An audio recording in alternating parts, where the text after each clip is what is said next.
We got your Christmas card the other day, and my family and I are very flattered that you remembered us. Corporate cards. Don't forget that report, Bill. Yes, sir. Thank you. Merry Christmas. Merry Christmas. Merry Christmas. Merry Christmas. Kiss my ass.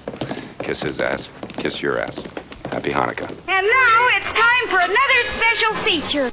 Pickle. It is I, the tick-spreading holiday cheer. The Christmas Robo. Fox Kids. It's Santa Claus. Fox Kids. I love surprises. Fox Kids is what? Fox Kids is... Presents. Snow. Santa? Fox Kids is what? Fox Kids. Cool. Has like Christmas. Fox Kids. It's snowing in here. Fox Kids. Ho, ho, ho. Fox Kids is what? Fox Kids is... Okay. delightful. Fox Kids wishes you a very cool Yule. Hey guys, what's going on? Happy holidays. Happy whatever you decide to celebrate today. It is Christmas Day-ish, more or less. Whatever. However you celebrate it, I hope you are with friends, family, your cat, your dog, your hamster, your snake, I guess, gerbil, whatever. Hi, I'm Mike. I'm otherwise known as Birdman, but I'm joined by my compatriot from the lovely city of Kitchener, Ontario, Canada, my brother, my best friend, the guy who makes sure stuff does not blow up on Christmas morning. I'm Alex, the producer, and I guess you have a lot more nicknames for yourself and for Christmas than I do. Yeah, it's not quite Festivus in the airing of grievances. Yes, we are. And if you're listening to this after Sunday, Monday, I guess it's Missmas. Yeah, Missmas. So either way, hopefully you had a fantastic Christmas. Now, we have done our holiday gift guide. We had a second emergency gift guide that came out in the form of a turd or treasure to kind of give you a few last-minute gift ideas that you could pick up via Amazon. I know Boxing Day sales are going to start tomorrow, and for those sales, you're on your own. But we always like to try and do a Christmas special here on the show. And last year, we looked at a very strange Nelvana cartoon. And it was, well, certainly a thing. So I gave Alex the assignment, find us Christmas specials that nobody talks about. And originally, I thought we were going to do something else, but I'm really glad you picked these, actually. Because as you heard during the intro there, you heard the Fox Kids promo from 1995 that talked about the cool Yule.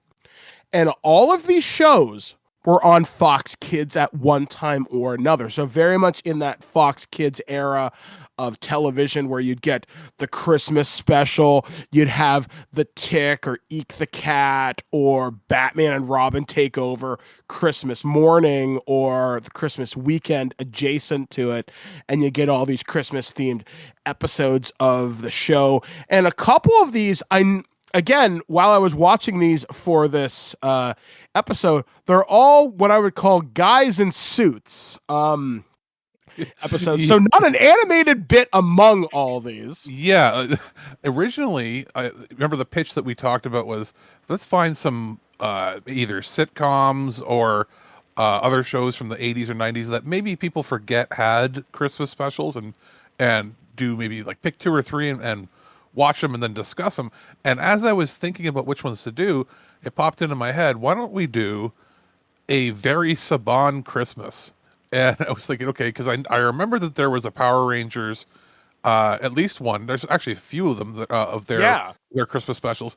And then when I went down the rabbit hole, I was like, oh, cool. I forgot that there was like direct to video, like cash grabs that they used to try to, get like parents and aunts and uncles and grandparents to pay $20 for a VHS tape that was only 25 minutes long, if that, to try to, sell the kids and give them something to watch during the Christmas holidays.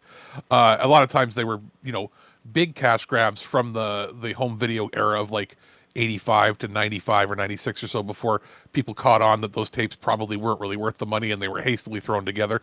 And I was like, okay, I found four things and I was like, okay, let's pick two that are like are actual direct to video ones that were like never broadcast on TV.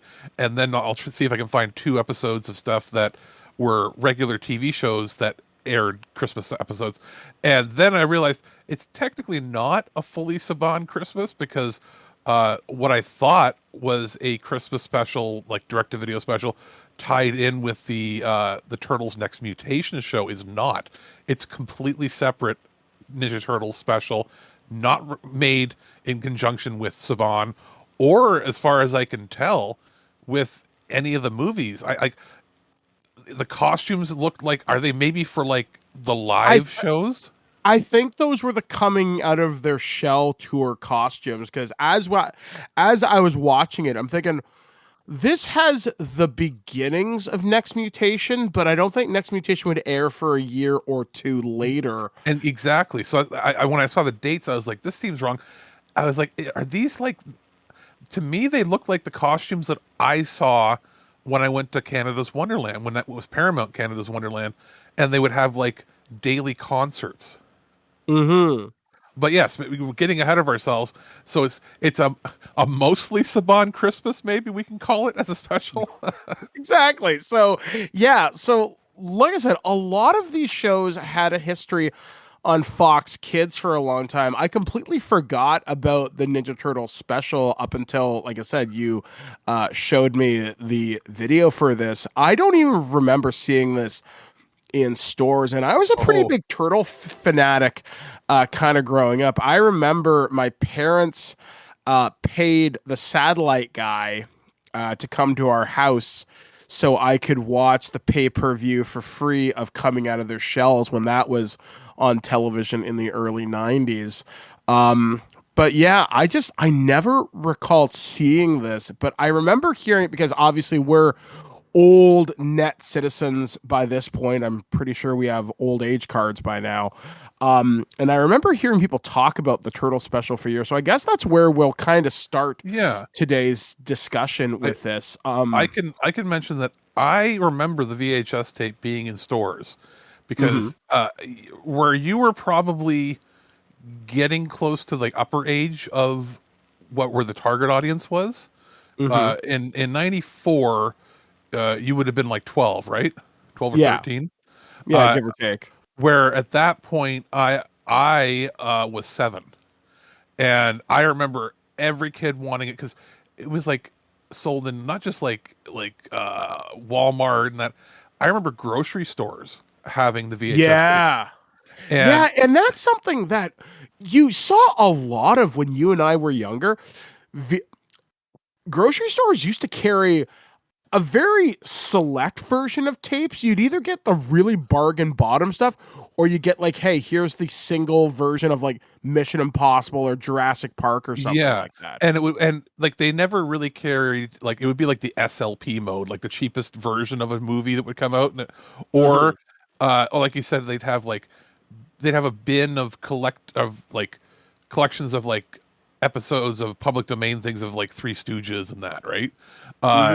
But they would always get a seasonal thing where at the end of an aisle, where let's say this came out, there would be a whole bunch of this. It'll be, for Christmas Power Rangers tape, get this show for your kid last minute or your grandkid.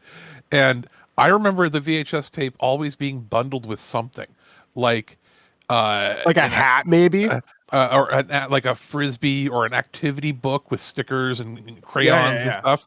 And I don't remember the tape ever until years later being sold separately on its own. It was always like, here's the tape, grab the tape, and they'd have it like shrink wrapped connected to some other thing that they bundled in with it.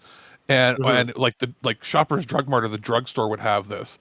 And I just remember it always being like $19.99, and then eventually seeing it in like bargain bins for $10, and I never picked it up because my parents were always like, why would we spend $20 on a single 20-minute tape when if you wanted to, like, Power Rangers was released on like those cassettes where they'd have 2 or 3 episodes on each cassette, for the same price. So they always tried to advertise this as like some big premium thing. It's like, because it would have like a little sticker on it that would say not shown on TV, home video only. And it's like, that was trying to entice the kids. And I had never actually watched it until we watched it now, because everything here is available either on YouTube or other streaming platforms from people's like old VHS tapes or TV recordings in the case of some of the other episodes here, because it's not like they're not monetizing this anymore. They're not really fun. You can't sell this kind of a product anymore. And it's also weirdly, as far as I can tell, maybe been included on DVD in certain parts of the world at some point. But yeah, like certain episodes, for example, of the ones we're watching today. I know Beetleborgs, which is one of the things we're going to talk about in just a few minutes, that was included on DVD. I think, I'm not sure about the Christmas special, because it was either Alpha's Magical Christmas was included in the Shout Factory DVDs, or it was the fan club little video. I can't remember which, maybe both, but I'm not sure. I think it might have been included only in the super special box that they built. Which was the Power Ranger helmet, I think. Because that one, didn't that have one or two exclusive discs that just had like old promo stuff? I think so. Like, I seem to recall the fan club video was included. Now, back when we used to have a relationship with Shout Factory and they sent me all of these discs, I think I'm only missing like 1 or 2 seasons for a complete Power Rangers run, but I digress. Okay. Looking at it, I found some availability on it before we get into the actual thing. So it was on VHS. It was sold in stores for 6 years. Oh wow! They during the Mighty Morphin run all the way through I guess Lost in Space maybe. Yeah. And they kept putting it out basically till the year 2000 when everything changed. And then it says it was also put on a special Power Rangers holiday special VHS tape, which also included A Season to Remember and I'm Dreaming of a White Ranger. The other I think that was the Zeo and the Zeo / into Turbo episodes. Which obviously made more sense because at that point for $20 you could get 3 episodes on a tape. I'll bet you more parents bought that. And then it says it was also a bonus disc packaged in with the Mighty Morphin Power Rangers Complete Series box set in 2012. And then finally it was included as a bonus thing on the Power Rangers Super Samurai Christmas Wish DVD as a bonus feature. That's so random. Like, I did not expect Samurai of all the series to get a Christmas special. Like, there's even like a Dino Charge one that I found while I was doing a little bit of research before we came on air. Yeah, because my thought was, do we do an entire Power Rangers one? I'm like, no, you know what? Let's keep this themed around the 90s, especially because we can talk about how this was a predatory movie meant to rip parents off. Okay, so the Ninja Turtles one is the most egregious in how fucking terrible it is. Let's get through. I tried to put them out sort of in a watch order of like when they came out, and I feel that looking at a lot of stuff, like 1986 to 1994 tended to be the prime era of ripping people off with VHS tapes that were not worth nonsensical, not worth it, built on like a budget that was so shoestring. Like Power Rangers, we know was always a shoestring budget because until I guess you could argue that when they brought Lord Zed and that when they had to start making their own episodes, it got a little bit of a budget. But realistically, Saban didn't really start putting money into Power Rangers until Turbo, until after the success of the movie and the show had its insane success, and then they were trying to like chase that success ever since. But this is like, if you thought that this makes like regular Power Rangers episodes of Mighty Morphin look like fucking Shakespeare and like the budget here is like, what was it, $10 like they put maybe into making this movie. Okay, so to set the scene very, very, very briefly, and to basically tell you the entire Christmas special, Alpha has been left home alone in the command center with Zordon while the Power Rangers are out there helping Santa load his sleigh. Problem number 1. When this tape came out, Mighty Morphin was already well into season 2. Tommy is on the team. Okay, that's fine. Tommy's in his Green Ranger outfit. Problem: Tommy's the White Ranger at this time, but Okay, sure. We keep going. They do reference Jason, Trini, and Zach because they mention, oh, the other Rangers are at a peace conference, and I think they appear via archival footage. Are well, it's a lot of his archival footage. Aren't they supposed to be at the conference where like the alien Rangers put them or something? No, that was at the end of season, or at the beginning of like season 2 or midway through.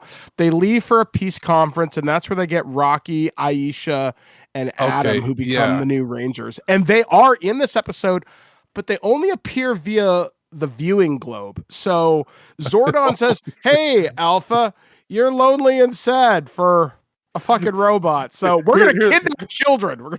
Well, yes, and the best part is when they do show the new Rangers, and it was quite clearly they finished filming an episode or whatever they were filming, and then Saban said, "Stand in front of this green screen, wave to the camera, and say Merry Christmas." And they're like, "Why?" He's like, "Just do it. We're not paying you any extra. Just do it."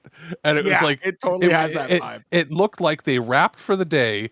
And then they said, "Stand here for 10 seconds and wave and say Merry Christmas." Yeah, like it was weak. Although you do get in-camera appearances from David Yost, who plays the Blue Ranger, Amy Jo Johnson as the Pink, and Jason David Frank as the Green Ranger again. But he actually appears on camera. So yeah, they anyway, showed up. Yeah, they showed up, and it was quite clear that they got paid $10 to do it, whereas everybody else got paid nothing. The fact that they had to show up and put on makeup and be on set means that they picked what would obviously be the most popular Rangers to show up.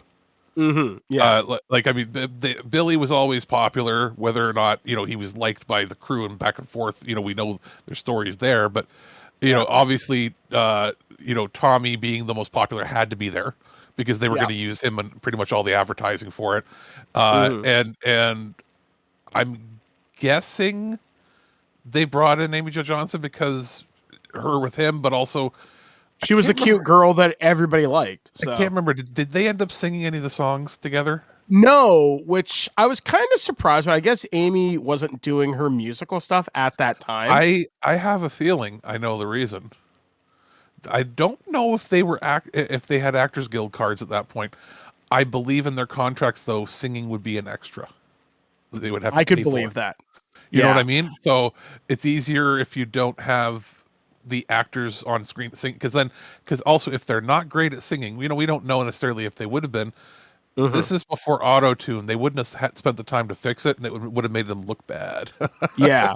Now, speaking of singing, Alpha, when he kidnaps these children, there's a lot of singing, a lot of it terrible. And I'm not knocking the kids.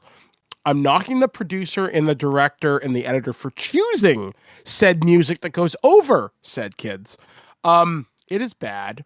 Because a lot of this quote unquote special is a lot of stock footage and then them just hanging around the command center, which is easily maybe a 20, 30 foot set with a couple of consoles, the green screen for Zordon, and the person in the Alpha 5 outfit talking to these kids. And it's just weird. Like, if I had paid $20 for this, I would be offended because it's frankly fucking boring. Nothing happens. And when the alarm for the command center goes off, he's like, ay, who's attacking on Christmas? And you think maybe Rita and Lord Zed are going to crash and show up, which arguably would have been something really simple, because they could have just put a Santa hat on like the pumpkin wrapper or something and done something weird and actually made this a full episode. If they were willing to spend, get this, Alex, $15, they could have actually done something. But the special ends with Zordon sending the kids home, and Alpha's like, goodbye, so-and-so, Merry Christmas. He names one kid by name, and I was thinking, well, why are you being nice to this one kid? Everybody else deserves a Merry Christmas, Happy Hanukkah, or what the fuck ever, but you single this one person out to specifically have a Merry Christmas. I'm just saying, a little bit sus. Well, this is also unlike regular Power Rangers, where they had, whatever writers, they spliced things together, and they did a pretty good job of mixing the Sentai footage with whatever they wrote. This was written by Saban's wife. Oh yeah, like this is so No, not like good. literally, like I mean, and she is like I think a child psychologist, and that, but like no real experience writing television. It was just a way to like piece together public domain Christmas songs. Yeah, like it's very sappy, it's very weird. I mean, I'm glad that, we did get Yost, Johnson, and Frank on set. And one thing that struck me as I really like this message, and I kind of wonder if this was a subtle dig years later. Yost is like, he says something along the lines of, you're going to hear it at the end of this episode. And it's something like, I hope you have a happy holidays and I hope you live in a world where you can be whatever you choose to be, or something along those lines. And I kind of wonder if that was a subtle dig at him saying, I am who I am and I'm proud of who I am. And I found that a little bit, like I said, it just, in light of news that has come to the forefront in the last couple of years with his relationship with the show, I would wonder. So it was nice to see that. Obviously, Jason David Frank's been gone. Oh, sorry, go ahead. It's listed as a 30-minute special. That's a lie. It's 21 minutes long. Let's say, yeah, like it's nice to see Jason David on camera again, obviously, since he passed away last year. Hard to believe it's been a year since then.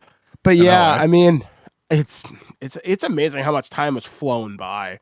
But yeah, ultimately that's the Power Rangers Christmas special. It's a hard watch. It's really hard, but it has a memorable VHS tape cover where it's just Alpha with like Christmas stuff on, and I remember that being everywhere, and as a kid being like, how come my parents never wanted to buy it? And then now I just want to go up to my parents, give them a hug, and say thank you for not buying me this shit.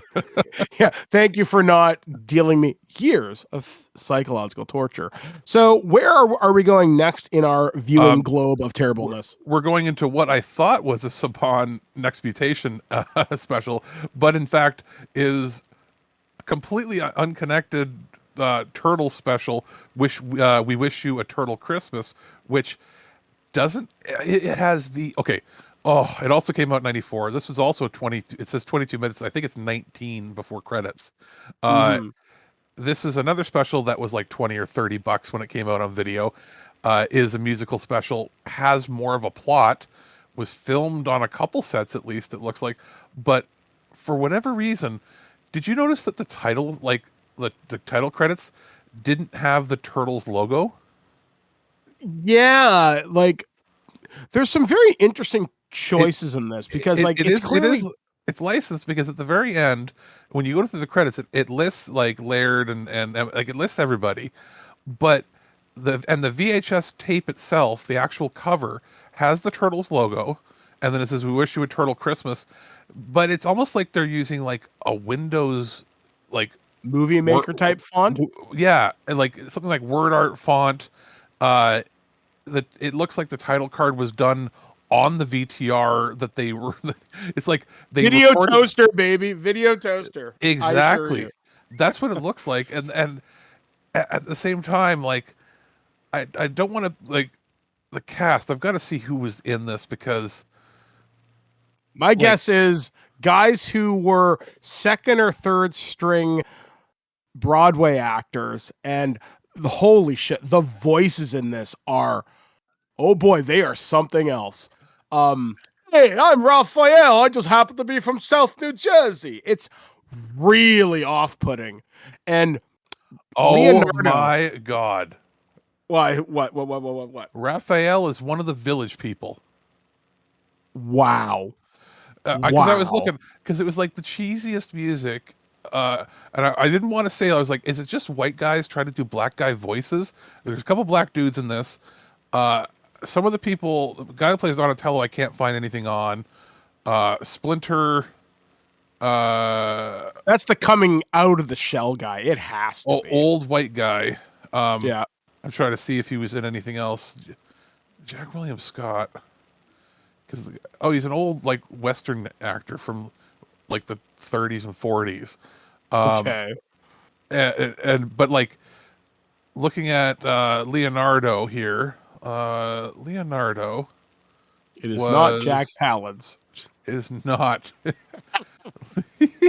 I'm sorry. I just pulling up. I didn't see anything particularly on him, but when the guy who played Leonardo is Ron K. Smith.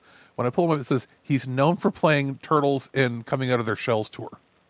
Yeah, And like Wish You Turtle Christmas. But here's the best one though. The one I pulled him up. The guy who played Raphael, James Eric Anzalone. It says here he was the biker in The Village People. wow. Well, that's I guess a little bit of star power. I mean, ultimately, yeah, I think him and Donatello are the only ones who actually do anything remotely interesting.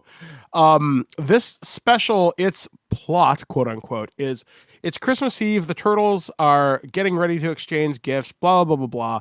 But they have somehow forgotten to purchase a gift for Master Splinter, assuming that Mikey had did it. They're like, but I didn't do it. Well, if Leo didn't do it, and Donatello says, well, I did it last year, so I kind of thought someone else had it this year. So they go back up to the surface in full, no costumes, no disguises. They're just randomly hanging out and singing opera in the middle of the street. I'm not kidding. And it eventually ends with them getting a framed pepperoni pizza that they give to Splinter. And the most insane 12 Days of Christmas. And I'm actually going to read you a little bit of this, only because it is so nuts that they somehow turn this into a song that won't end. So the 12 Days of Christmas, according to the Turtles, they get 12 April O'Neil autographs, 11 pairs of sneakers, 10 yellow yo-yos, 9 narrow neckties, 8 chopsticks, 7 silk kimonos, weird, 6 frisbees, 5 video games, 4 manhole covers, 3 skateboards, 2 comic books, and a pizza with pepperoni. It is holy shit. It is Dude, the We're the Turtles deck dolls. The first song is White Guy Reggae Christmas rap. And it comes out of nowhere. Like, it is like tonal whiplash. You're like, what the hell is going on? It makes coming out of Leonardo too. It makes you appreciate the lesser known songs in Snow's catalog. Yeah, like it is just, it's so atrocious. And like Alex was saying, this one had a bigger budget than Alpha's Power Ranger special, because they actually go places. They actually have props. Arguably, the Alpha 5 costume costs more than the Coming Out of Their Shells costumes. But yeah, like this was clearly recycled stuff. Songs: We're the Turtles, Deck the Halls, Up from the Sewer, Gotta Get a Gift, Oh Little City of New York, Rap. That oh my god, drove that me is insane. The 12 Days of Christmas and We Wish You a Turtle Christmas, and like it looked like they were trying to film like a music video the whole time. I do find it funny that the box art for this says ages 3 and up, but I guess if you want to torture children, you can torture 3-year-olds by making them watch this. Yeah, like it's weird, although it is more watchable than Alpha's because stuff actually happens here. Alpha's one was literally just the set of like the command center with almost stationary cameras cutting between people there, and having Alpha run around singing most of the songs with the kids looking confused. Yeah, and whereas this one was presented as if it was an actual like movie special where they are moving around the sets, they're dancing, they have props. It's somewhat competent. It's like the turtle lair is hilariously like a room that looks like they covered it in tinfoil. But the sewer scenes are actually decent. Yeah.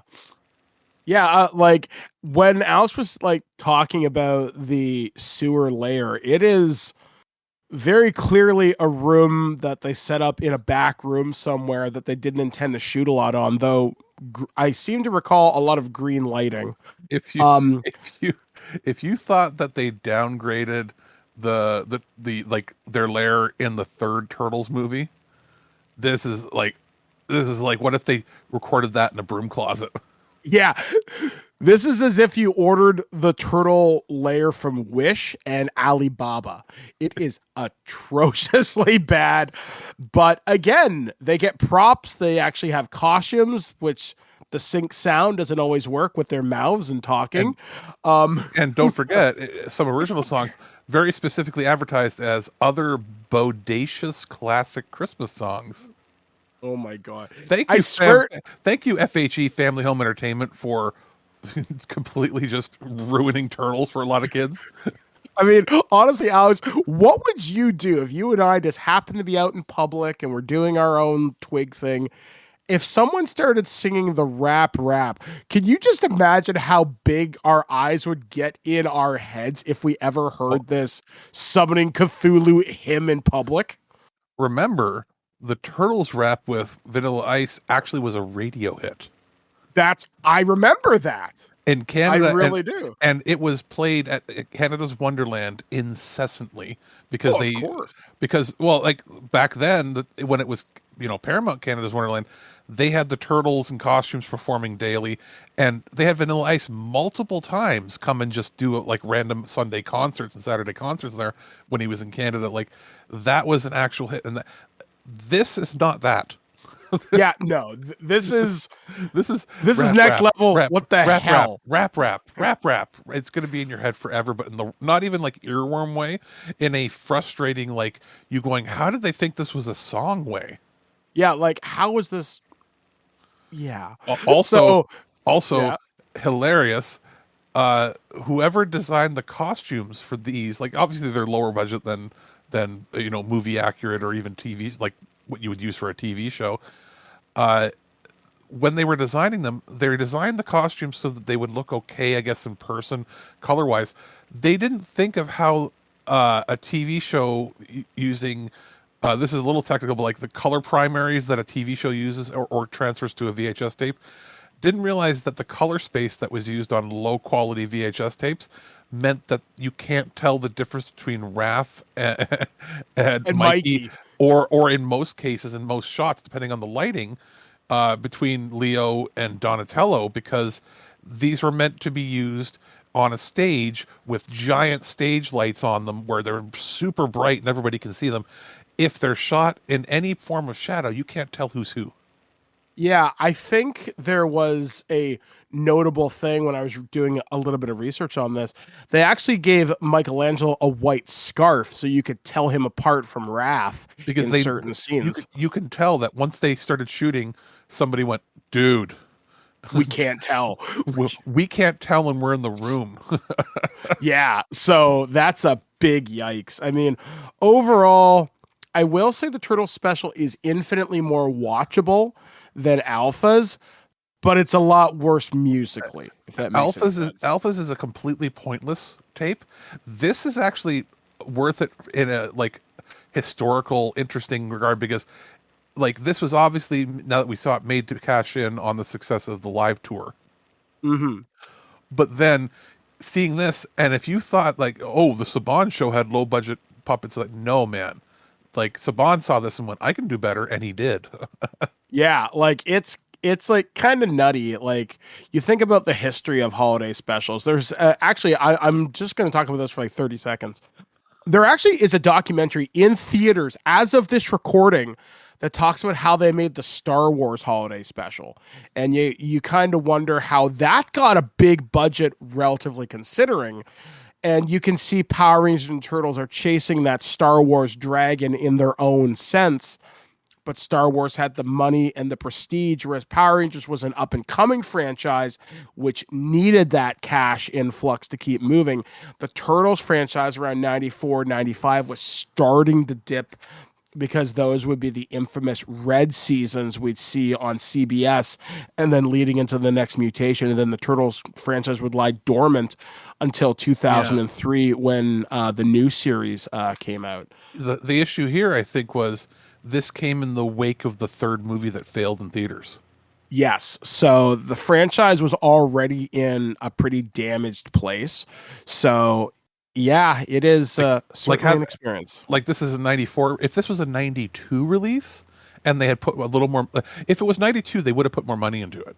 Yeah. If if they had done this post Secret of the Ooze, pre Turtles in Time, And it would have if been fine. And if they had paid money to have Yes. Vanilla Ice do a cameo in it and put him on the box art. Yeah, like you could have done so much more with this. So we're gonna move on to our next Christmas special. And Alex, where are we headed to next in this cornucopia of crap? We are heading into Kamen Rider Masked Rider territory with This is Furbus's a show. First Christmas.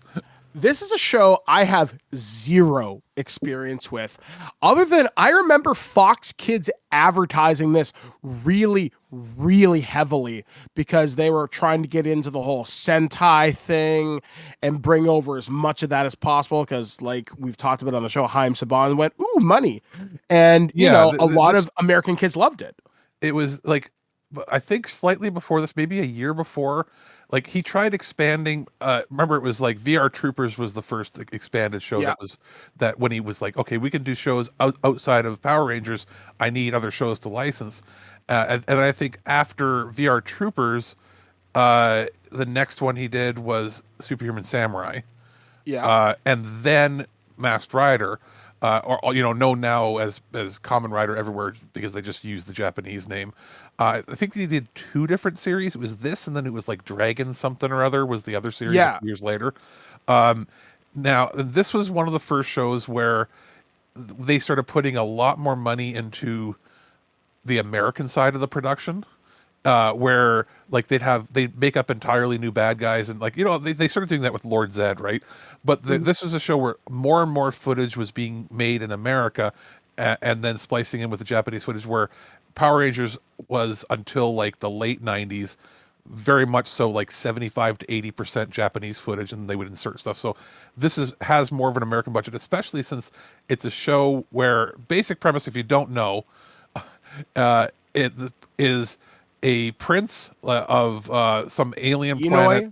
Yeah, of an alien planet that has been under attack and was liberated from some evil bad guys, is sent to Earth a la Superman to be Earth's protector, while I guess his grandfather, who's the king of that planet, is still fighting on their front against the evildoers, and he's like a Merlin style wizard king, and the idea is going to be that like he's going to protect Earth while he waits for them to make first contact with Earth, and then hopefully our planets will join together in harmony to fight against evil and tyranny together. Cool idea, obviously, and he has like a little alien sidekick, Furbus or something. Yes, pet character, which is very much in the realm of like Snarf or what was the character there was in like the He-Man TV or Orko, He-Man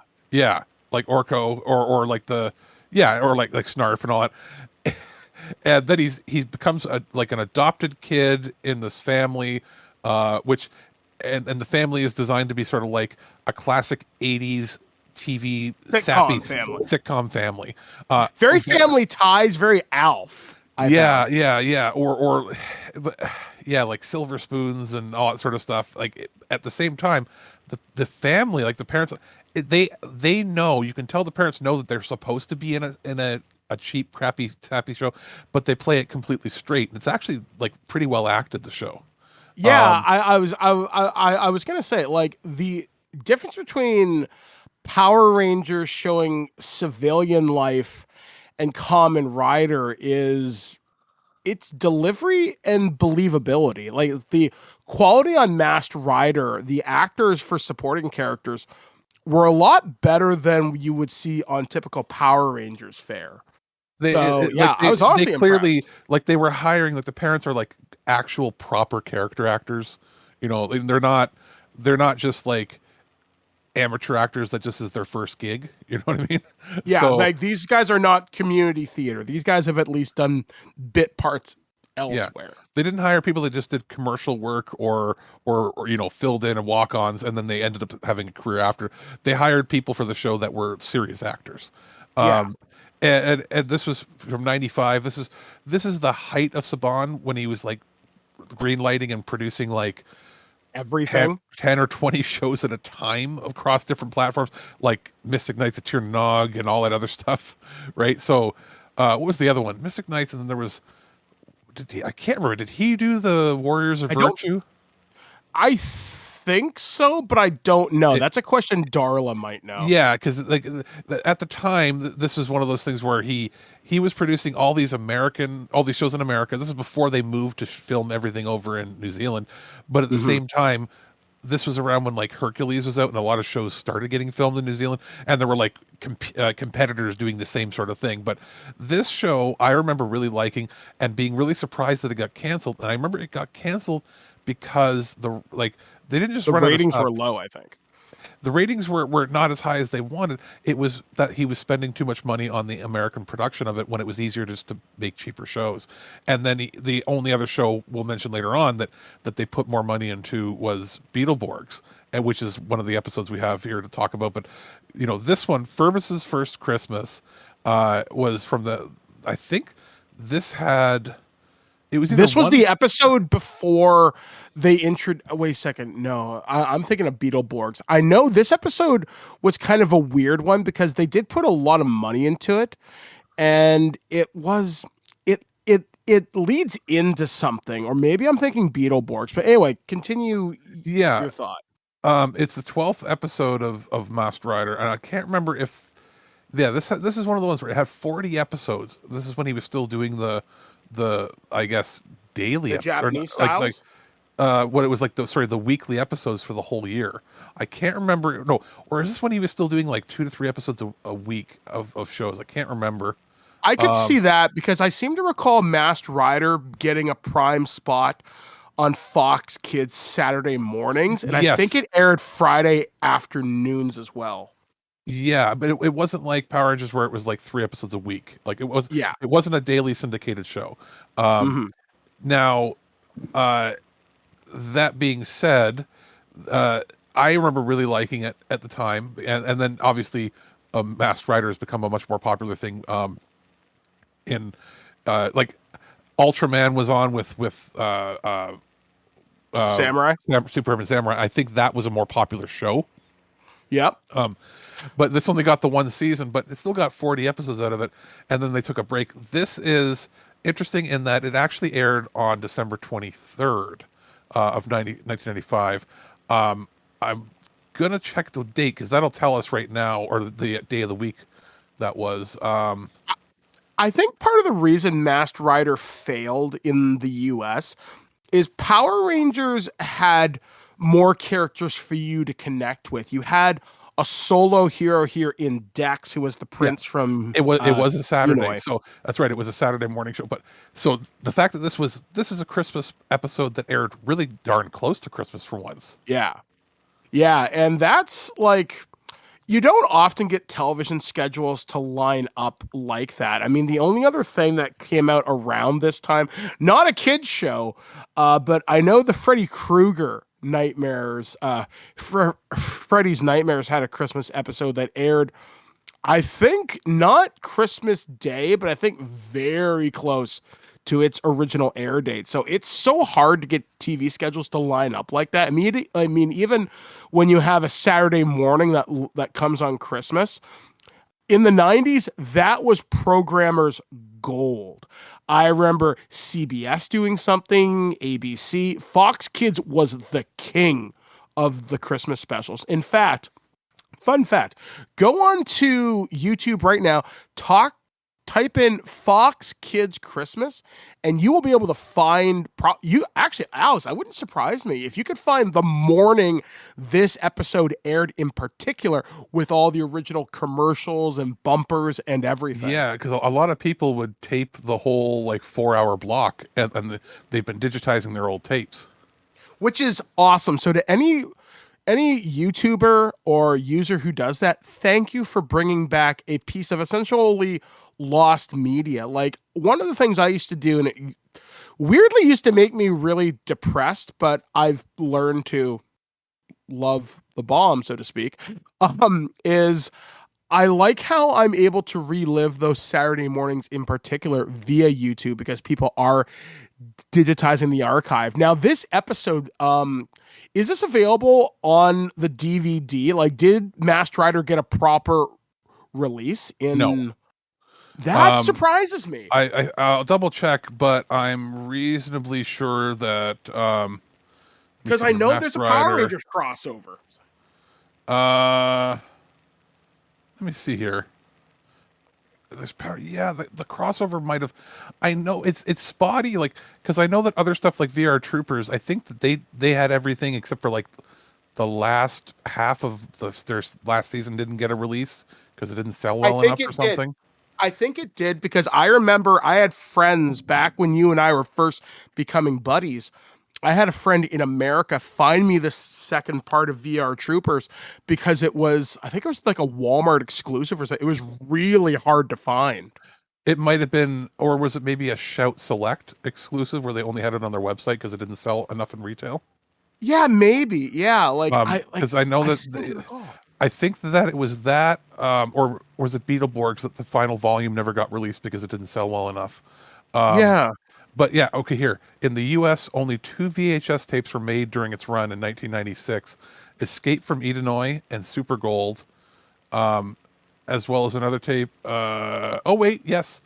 Ferbus' First Christmas with a bonus episode, Ferbus Maximus, was scheduled to be released but was canceled. In the United Kingdom, it was released... no. Only the pilot episode was ever released on VHS officially, and a two-parter for Super Gold was released. So it's never ever had a home video release or a second run on television. So the copies that are available online to watch are all from somebody's home VHS tape that they copied. It hasn't, and like I said, Shout, neither Shout nor Disney nor I guess Mill Creek or anybody has licensed it, which is sad because pretty much like Superhuman Samurais had video releases. They had a whole set released. I think Mill Creek had that, or at one point, yeah, the Mill Creek had that, and Mill Creek has the license to all of the Ultraman stuff, and they've been releasing every Ultraman series for the last several years now. We've reviewed most of them. This is interesting to me that Masked Rider and Kamen Rider has not really had major like big releases. Like they haven't, like this was something you'd figure they would have gone the nostalgia route and licensed the whole thing to release, but it's never had a video release since 96. Which honestly kind of surprises me. So honestly, folks, go check out Masked Rider. It's better than what you might think. Stick with it. Yeah, and very quickly, we've talked about everything but essentially Count Dragon decides that he's going to mess with the adopted family, and what's interesting is that this is a show where the bad guys know the identity of the Masked Rider, and they know they could do anything, but they don't just go and kill the family. I know, but the idea is it's his first Christmas, and how they get into the house, because how they've always explained it was they have a security system that was installed that can repel the enemies, and they're impenetrable. Well, they lower the shields to let Santa Claus in. And then they have a special delivery of maggots, also known as putties, in a present that when they unwrap it, they're going to come out and kill the family. And Santa Claus shows up, has his magical power. They ask about Santa, and they're like, he's not really a human, but he's not really not an alien or something. And Santa shows up. The Masked Rider saves everybody. Santa gives them all a wish. For different things. Ferbus gets a giant cookie. That's all he wants. And the Masked Rider doesn't know if he can get his wish fulfilled, but it can. And Santa snaps his fingers and transports his grandfather, the king, across from the universe, which apparently they can't just do on a whim anyway, because there's too much resources and blah, blah, blah. And he can't fly out. But Santa snaps his fingers and he shows up for Christmas dinner. They have Christmas dinner together, and they hand wave away with saying, "I have a short visit I can have with you before I must be sent back." And I'm thinking Santa Claus has the power of the cue in this. Yeah. Yeah, he can just randomly Like, summon you whenever he wants. It's like, hey, Grandpa, Wizard Gandalf, that's fighting the aliens on his planet. Why don't you just ask Santa Claus to, save you from the world, like, destroying aliens? Santa Claus is God, basically. And yeah, it was like a half-hour episode that, was pretty fast and actually interesting. Yeah, like honestly, the costumes surprised me just how good they looked. The bad guys looked fantastic. It was surprisingly decent. I actually really enjoyed this one. Our final one we're going to talk about today, and it has to be very quick because Santa is coming to my house very shortly, is the Beetleborg show. Now, this is a show that weirdly has a long history with TWIG, despite never being watched by any of us. And here's what I mean.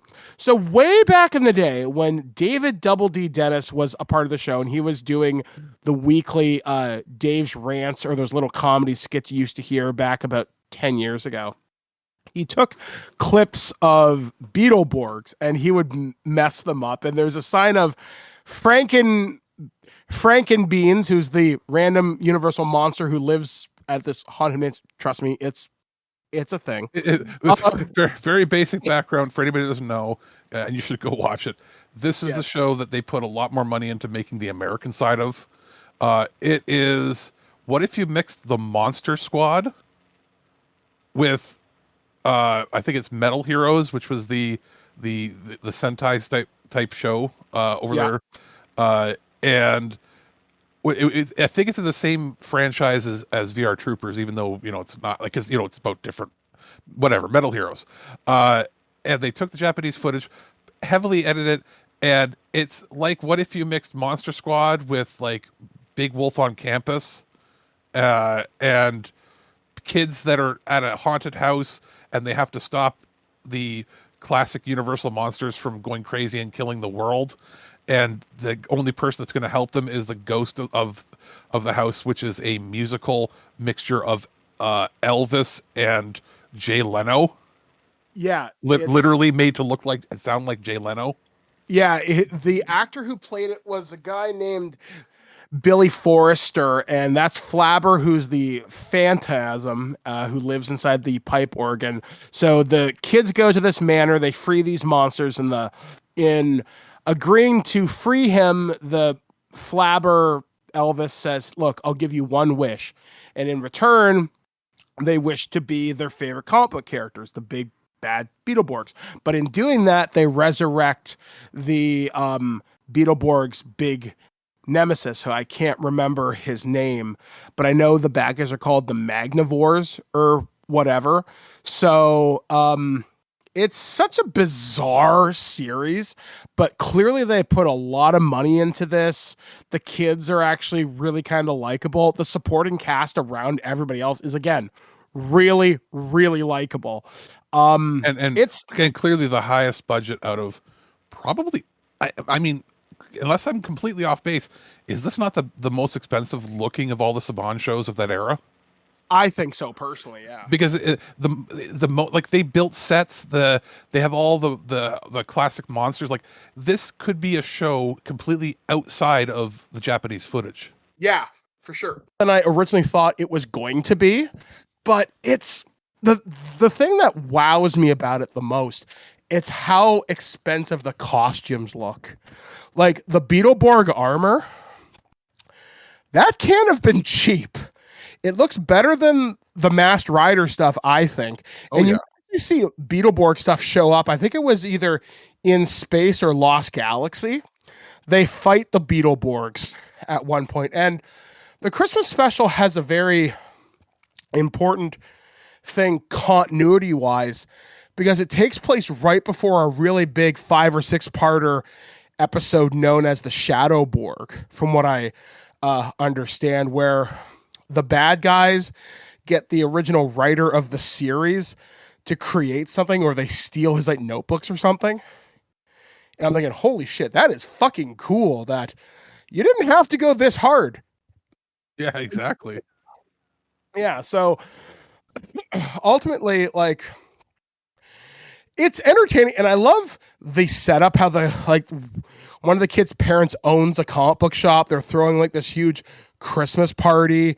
and they want to make sure everybody has all their presents. But even the Beetleborgs, they defeat the bad guys, and because they were going to ruin Christmas, but they're like, you know what? The girl who has the power of super strength says, can you just be good for goodness sake? And they actually give the bad guys presents, and they're like, really? They're like, you didn't have to. Like, now I feel bad. They're like, just for one day, don't be a jerk. And then they teleport away, and that's the end of that. That's the end of that. And I double checked. This was the show where the initial 3 parts, Beetleborgs season 1, part 1, part 2, season 2, part 1, were all released within about 6 to 7 months of each other, and they didn't do very well, and you had to wait 2.5 years till they finally put out part 2, and I think that was an online exclusive. Yeah, I think that was for Beetleborgs. Metallics, right? Metallics Part 2, the final 17 episodes. Yeah, so ultimately, guys, like I said, we have talked a lot of Christmas specials. You can find all of these on YouTube. You may even have some of these in your collections, like via DVD or whatever. I recommend you check out all of them because they are all watchable and memorable in their own way, if terrible. Just because it's watchable doesn't mean that it doesn't suck. I but honestly it's worth think it. Like the Beetleborgs, like there's cringe in there because it's like the kids sitcom thing. Yeah. Obviously the Power Rangers one is ridiculous. So is the Turtles one. I think that Masked Rider is probably the best produced and most watchable of all of them. Yeah, in that it feels like a regular show. Like, if I had to give a watch order, I would go Master Rider, Beetleborgs, Turtles, Alpha. Yeah. That would be my recommended watch order. So anyway, guys, I got to get out of here because I can hear Santa on my roof. I can hear them presents ringing. So hopefully I will get something cool today. So Have you guys, been a good boy? I have been a tolerable boy this year. Okay, so yes, that's what we want to aspire to. Socially acceptable. So anyway, guys, I hope you have a happy holiday, a safe holiday. Me and Alex will be off until January 22nd. You might see some random stuff pop up on the website. I know I have a couple shows with David Denoyer I'm recording over the break. You should hear a couple of those soon. There's a couple of botched rolls. I don't know whether Alex has released those yet, but you'll hear them soon. They'll be coming next week and the week after. Yeah, so there is an interview in there. It's a little older. I did it back in November, but the information is still fantastic. If you want to learn more about the Marvel heroic role-playing game system, I also talk about my Star Wars game, which launches in January. And yeah, just a lot of good stuff coming up. I mean, obviously we have Aaron and Darlene, me and David Denoyer, me and Aaron and Alex will be getting back together for Future Imperfect and Loose Cannons in the new year. So a lot of good stuff. So Ken's going to be back with us on more stuff soon, and probably JT. When it comes to figuring out all of our schedules, we got plenty of cool stuff coming in the new year. Yeah. So guys, for the last time this year, I want you guys to have a happy holidays, happy new year, and if you can't be with the ones you love this year, give them a call at least. So from all of us at TWIG, happy holidays, happy new year. I've been Mike the Birdman, and I've been joined with Alex the producer. And as we go into 2024, I have to say, be excellent to each other. We'll catch you guys again next time, right here on ThisWeekInGeek.net. Thank you, Zordon. This has been the best Christmas ever. Children are what Christmas is all about. I'm really glad I got to share it with them. Ay, ay, ay! The alarm! We have an incoming teleportation. Who could it be on Christmas Eve? There is no need to be alarmed, Alpha. It's the Power Rangers. Oh, I just knew you would come. Oh, Tommy, Kimberly, Billy, you're here. I'm so happy to see you. But where are the others? 3 are with their families, but they left a special message. Merry Christmas and Happy New Year, everybody. And the others are still at the World Peace Project. With as busy as you all are, it's wonderful you took the time to visit us. That's right, and we have to get back as soon as we can. Yeah, but we couldn't leave you guys here alone for Christmas. Thank you, Rangers. Holidays are the best time to share good wishes with the ones you love. That's right, Billy.